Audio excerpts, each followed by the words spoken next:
1.5 seconds the margin. Bright third. This is a look through. A couple of the leading contenders. Will Davison next, then James Moffat, an outstanding fifth. And Scott McLaughlin in P6. Once again, the youngster working his way to the front. He's the reigning V8 Supercar Development Series champion, the Dunlop Series winner.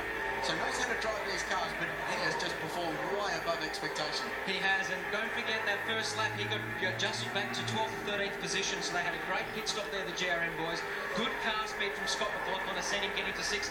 And one little fact I'll let you in on, Richard, was both Scott McLaughlin and I were the official test drivers for the car of the future for V8 Supercars, and I think that experience is showing through this weekend, this year for sure. And let's just be full disclosure here. The reason you're also cheering about that is you might have a certain endurance drive with that operation come September, October this year, possibly. Just quietly, I'm cheering on the Fujitsu boys. I'll definitely be driving one of those Fujitsu cars later in the year. Unfortunately, I'm not driving it this weekend, but great to be here in the commentary box with you, Richard. They're going well. It's a shame Alex Primar is out after that damage in race 1 because he qualified reasonably well, and that car's shown a lot of pace as well. We go back and look at Russell Ingall in P16, and Jamie Whincup's day just goes from bad to worse. That looks like the run-off at turn 3, so he served his drive-through penalty. He was driving around at the rear of the field and perhaps outbraked himself, trying a few little things, maybe trying some roll bars and brake bias changes. See a little bit of gravel coming out there through turn 5. May be causing a bit of a problem for some of the other competitors. Straight on there at 3, through the gravel trap.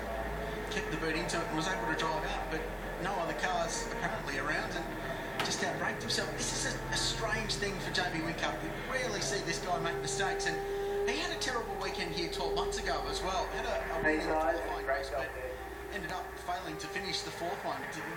Not the typical Jamie Whincup weekend we're used to seeing, as Fabian Coulthard starts his final lap and on course for a second race victory.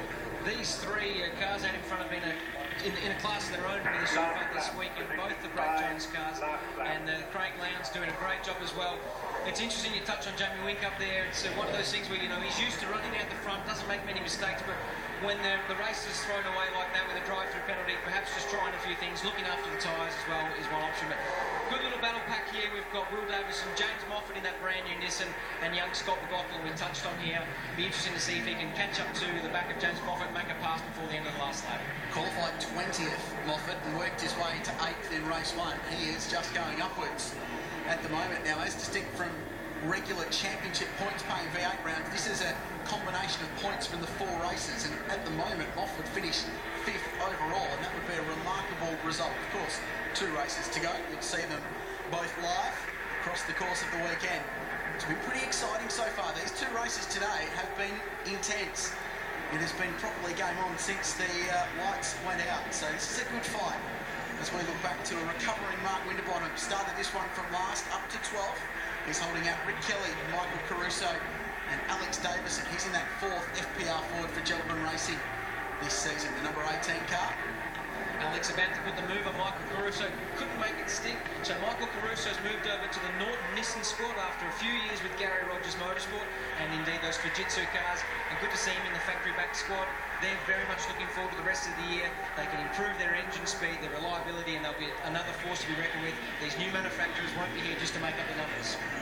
Well, they're making up the numbers to Fabian Coulthard at the moment, Jack, because he is in irrepressible form.